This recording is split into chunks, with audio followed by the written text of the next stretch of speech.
I wonder what I got in the mail today. Let's see. Hey, it's a blender. In which we can start spitting on him until he dies. I wonder.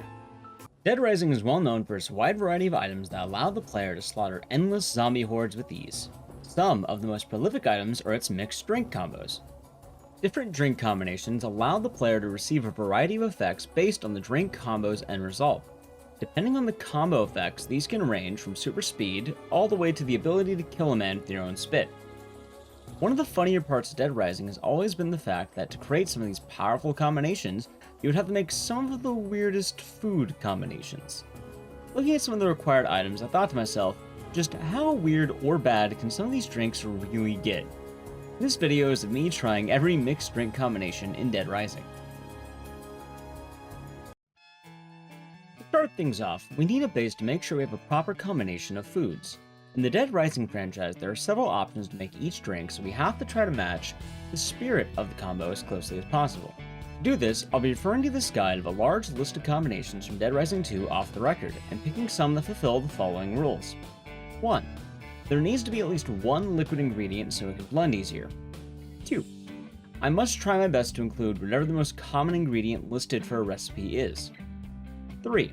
I cannot double dip ingredients between drinks to bypass a disgusting result. 4. No matter how vile it becomes, I must at least try the final result. And 5. This is less of a rule and more for fun. I'll try my best to match the color of each drink. To assist with this, I have food coloring and a wide selection of ingredients. In total, we'll be making the following drinks: Energizer, Nectar, Painkiller, Quickstep, Repulse, Spitfire, Untouchable, and Zombate. I'm not including the randomizer in this list because that combination is really more of a default failure and doesn't have a distinct recipe, and would just kind of be terrible overall. That being said, let's dive on into the terrifying world of Dead Rising mixed drinks. I want to begin by saying that I have almost never blended anything before and have what can be defined as poor culinary skills from professional chefs I know around me. However, I will be personally preparing each of the drinks and giving my initial thoughts about what I'll be expecting with each of these combos.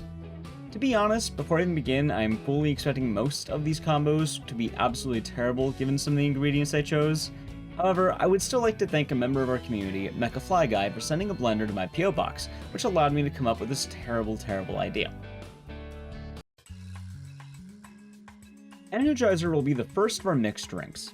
This drink will give the player invincibility for a short duration of time, and more importantly, the primary ingredient is pineapple. While there are several interesting choices of ingredients we can use in combination with this, like apple, ribs, or even a pretzel, considering this is an energizing drink, and both large soda and coffee are potential options, I came up with a fun idea. For Energizer, we'll be mixing Monster Energy because it hits both beats of coffee and soda, and specifically a green colored one to get that nice indie game look for our drink, and pineapple, which was the major ingredient. I will be speeding up the blender footage in this video, since some of the individual sections started taking up to several minutes at a time.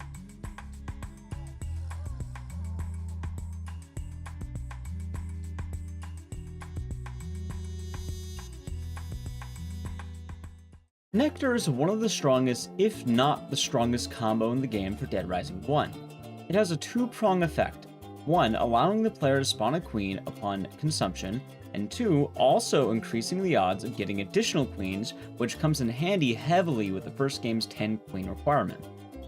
Given the name, it makes sense that our main ingredient would be fruits, the two most popular being orange juice and melon. So that being said, our nectar will be composed of orange juice and melon, somehow making this the easiest of the drinks to figure out. While gathering game footage, I realized I misread the chart and this combination makes Energizer. In fairness to the video, I will say I've actually already tried several combinations on this list that would work with orange juice, like cocktails and beer, and likely would have used an apple instead, which would likely have a similar result to melon. Painkiller is one of the more simple drinks we'll be having. In-game, Painkiller provides the player with immense damage reduction, allowing you to essentially double your health bar. The fun of Painkiller as well is our primary ingredient. Almost all variations of this combo require the use of either vodka or whiskey, However, there is a catch in that we can't combine both vodka and whiskey, or else we would just get randomizer. This, however, doesn't apply to using one of these ingredients twice. Meaning, for painkiller, our mix will be a whiskey and a whiskey. Truly an innovative concept, I know. To at least have some attempt at a mixture here, I used two different whiskeys, with their flavors being banana and honey respectively. I realized that two whiskeys would be using the same ingredient, but you have to admit you probably wanted me to combine vodka and whiskey, and that didn't work, so this was the next best option. Quickstep is likely the drink people think of when they think about Dead Rising. As a refresher, this allows the player to run incredibly fast for a short duration of time. While looking at our chart here, there are a ton of unique combinations. However, there's one ingredient that dominates them all, which is wine. While other drinks have strong primary ingredients, Quickstep is the only one that had the ability to mix with anything in the game, barring whiskey and vodka. The challenge now became how in the world can we combine things to get that rich white in-game color while also maintaining a popular combination for this drink. The answer was clear. I would be combining this red wine I bought at the absolute cheapest price and coffee creamer. Specifically, my family's leftover coffee creamers in the house. Yes, that's about 18 of them.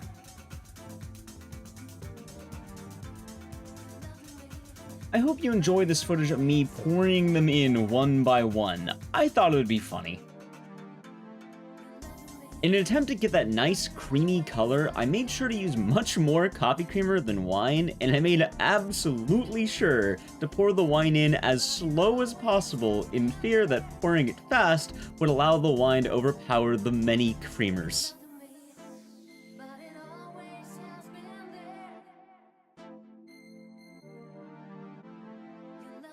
Repulse is one of the odder combos, and I didn't even realize there was really one until I looked into the mixed drink catalog for this video. The idea of Repulse is using it would be similar to the drink Untouchable. However, instead of being ungrabbable, the zombies would straight up ignore you. Looking at our chart this time, the primary ingredient would 100% have to be chili as our base. It makes sense thematically and has the most combinations available. As well, it should have enough of a liquid base, so we can be a bit bolder and try for a solid secondary ingredient. In the end, I decided to blend up an old classic. We have chili, specifically vegetarian chili because all the others had pork bits in them, I don't eat pig.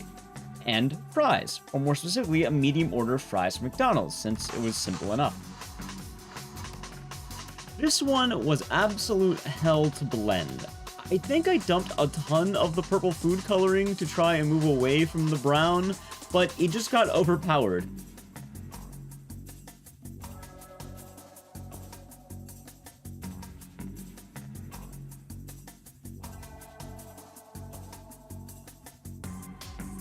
As well, the blender was having trouble, so I had to dilute a good amount of it with water so we can have some semblance of a drink, since it was much more solid than expected.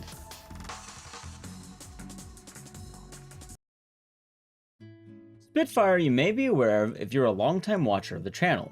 As a drink, it allows the player to turn their useless spit into a damaging ability. In Dead Rising 1, this is surprisingly strong and you can actually defeat every boss in the game with it, as you can find in a previous video I've done.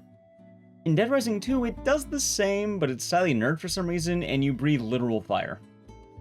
Weirdly enough, this is one of the more awkward ones to consider, since there tends to be a mixture of both alcohols and foods. However, when looking at the chart further, there is a surprising number of combinations that use Mexican food. You can see this with a high volume of combinations including either a taco or burrito. To try and honor both ideas, I figured we could have a fun mix of a Mexican classic. Sorta. I decided on mixing a taco and beer combo. However, I didn't want to desecrate good food, so I bought a taco from Taco Bell.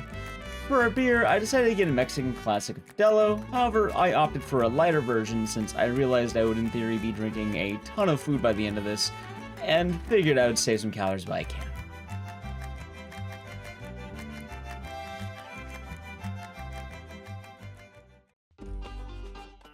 Untouchable is a popular drink once you hit the late game in Dead Rising playthroughs. Its ability allows the player to avoid zombie grabs, which is almost necessary in some of the late game hordes that can amass. As a combo, we are primarily looking at savory foods here. Luckily, we have plenty of options including pizza, burgers, and more general fast foods. While this would be a natural starting point, our problem comes with liquid ingredients, since I'd actually need to be able to drink this. Even worse, when drafting the ingredients, I wanted to make sure I wouldn't double dip into any of the other ingredients, since that's less fun for the challenge. It was then I found it, and would likely regret it. For our starter, we'll be using a burger, since it's one of the popular savory ingredients, and there's McDonald's nearby the market I went to for ingredients. For our secondary ingredient, the only option we had was milk. Yes, Untouchable would be a burger and milk. Oh no. It was at this point I learned that blending a burger is a lot tougher than one would assume. However, this was actually one of the easier blends among the drinks than you'd think.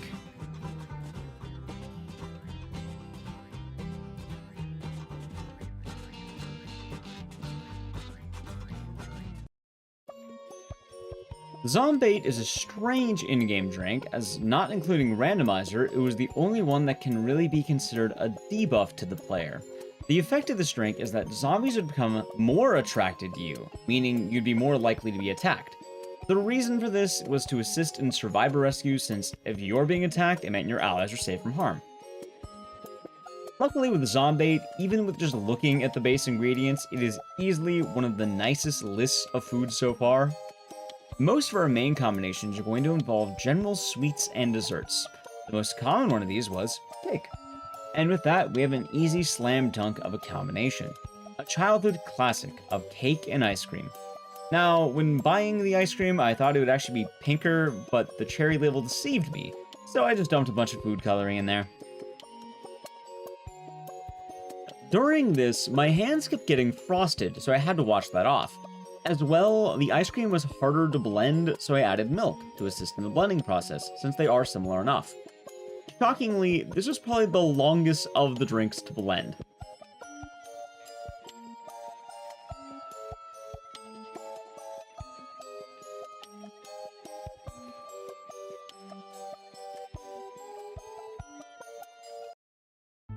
And with that, we are finally done, and I need a break. Now that we have our finished drinks, we can finally begin the taste test and see how these will compare to each other. Already, I'm ranking them ahead of time, drawing from my general assumptions of food, the process it took to make these, and most importantly, their current presentation. In order as I see it, and predicting it early, the best to worst will likely be nectar. Personally, I think fruit is hard to mess up, and this has the least potential to be an offensive mix. Energizer. I enjoy energy drinks and am okay with pineapples. That being said, while I think this will be a good one, I can't say I ever thought of blending an energy drink with fruit before, so it has a slight chance of being questionable. Zombait. This is literally cake and ice cream. It's ranked third because I do worry it might be a bit too sweet and it may be hard to drink with the liquid being ice cream. Painkiller. We're finally on to the questionable ones. I think Painkiller in theory should just be like doing a shot of whiskey, but like a double shot, right? Surely it wouldn't get any worse than a normal shot of whiskey by blending it. Well, not good, I can't imagine it being unbearable. Untouchable. So entering the weird ones, I feel like, well, not good, a burger and milk wouldn't be that bad, right? Maybe it would still be like drinking a milky burger, which, while not pleasant, doesn't sound inedible. I'm not expecting this one to be good, but I can't imagine it being worse than the next few. Quick Step. This is wine and coffee creamer. While making these drinks, this one actually started curdling, and I had to reblend it. I also foolishly made this drink first in my mixing for some reason, and kept it chilled in the fridge to help from going bad. Plus, the coffee creamer used ended up having some vanilla kind of base, which I don't know if that makes it better or worse. That being said, provided it doesn't make me sick, I imagine this one might be decent. Repulse. For one, this drink already smells a bit repulsive. More importantly, I learned that chili is not an amazing base for liquid, as it is much more solid than it appears. This does not help the fact that fries are also surprisingly difficult to blend. If it wasn't for the last one on our list, I would argue this is probably going to be the worst for predictions. Spitfire. Have you ever been to a concert on a hot day and entered a porta potty at the peak of the day's heat? That's about on par with our drink here. Good lord, during the making of this video, I actually sealed the top of this drink because it smells absolutely vile. I'm not even sure how this happened, since the taco previously did not smell like this before blending. Somehow, the beer and blending has made this into a monstrosity. Even worse, it visually has layers, just like how my disgust has developed layers for this project. Now it's time for the reason you probably clicked on the video. Feel free to comment what you think the best or the worst ones will be.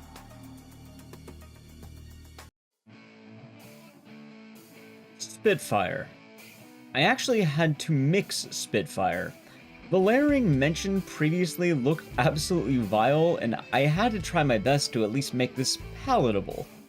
For a brief moment, I didn't think it was that bad, as I mainly tasted the taco and the lettuce, and surprisingly, the beer was a nice addition with the fizz.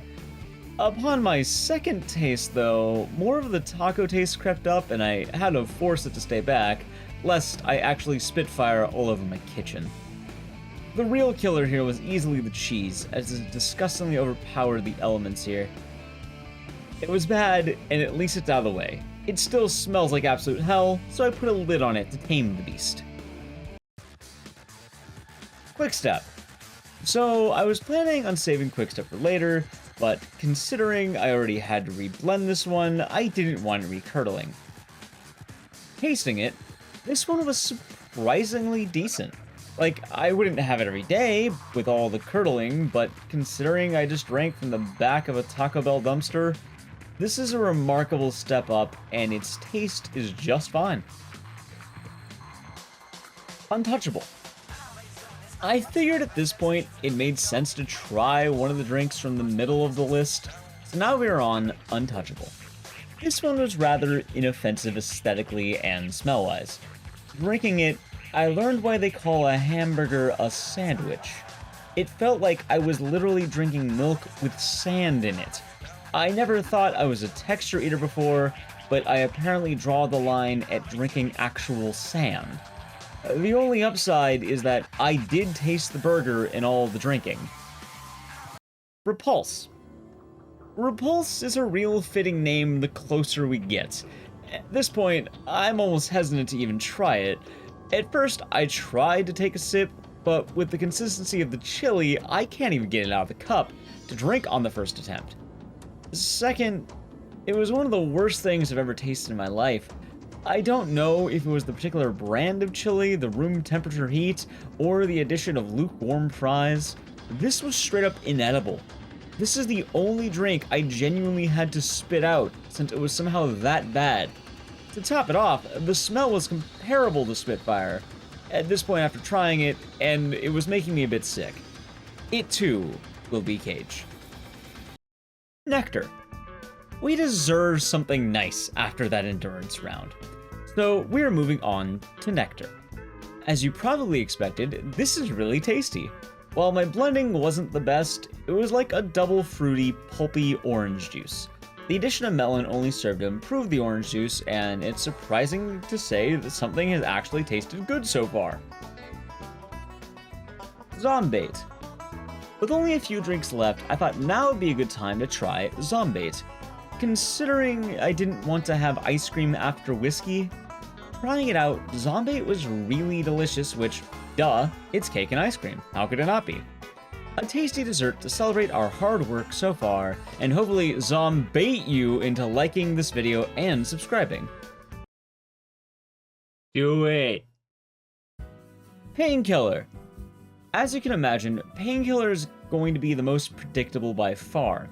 It is literally whiskey and whiskey. However, we are still going to try it. As you can expect, it is literally just straight whiskey. I'm not sure how anyone would have thought differently, although the banana and honey flavors in each did not complement each other. Energizer. Lastly, we have Energizer, a fitting finale to bring back some energy after I endured 7 of these drinks now.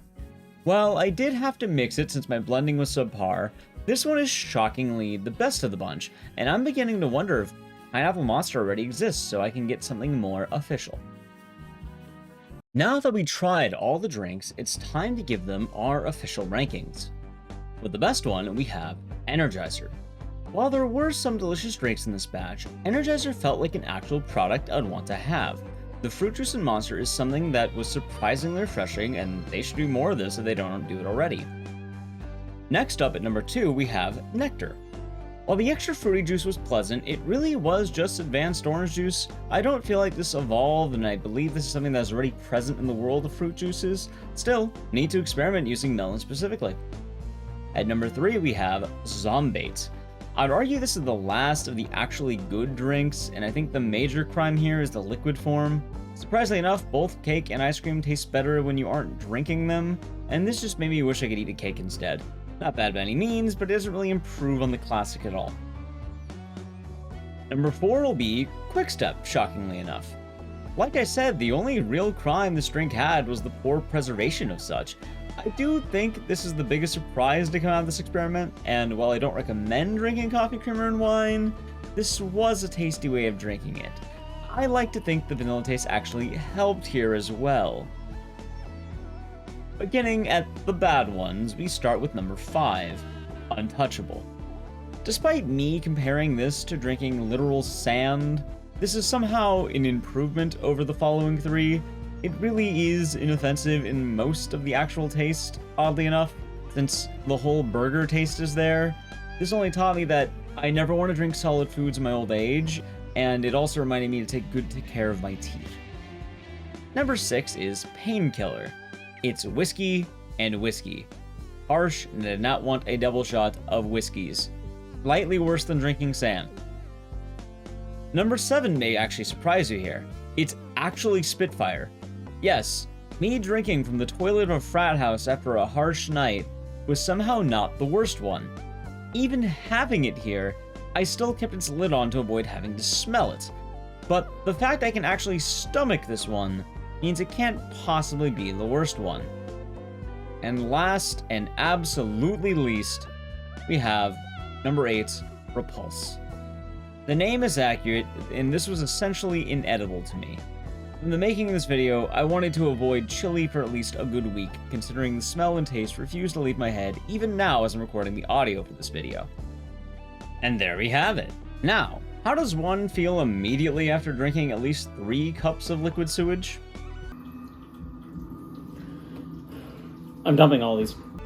This is a fun experiment, and I'm glad I got to actually use a blender that was sent to me. I've been wanting to make a meme Dead Rising video for a while now, and I hope you all enjoyed it. If you have any ideas on how you would improve any of the drinks, or even make some of them more drinkable, feel free to let me know in the comments down below, or on my Twitter, @IcDices. Thank you all for watching, remember to like, comment, subscribe, and have a wonderful day.